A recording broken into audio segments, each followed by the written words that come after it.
Hello guys, in today's video, I'm going to show you how to save an email as file in Outlook.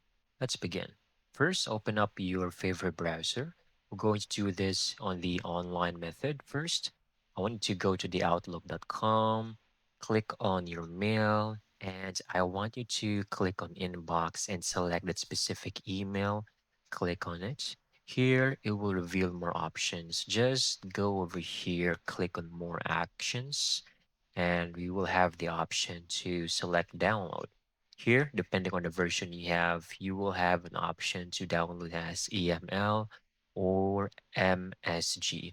Choose EML because it is widely supported.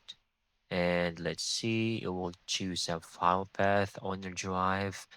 And once done, you can now basically click on the email and it will open up immediately. And that's it. That's how you can easily get this done. Thank you so much for watching. I hope you found this video very helpful.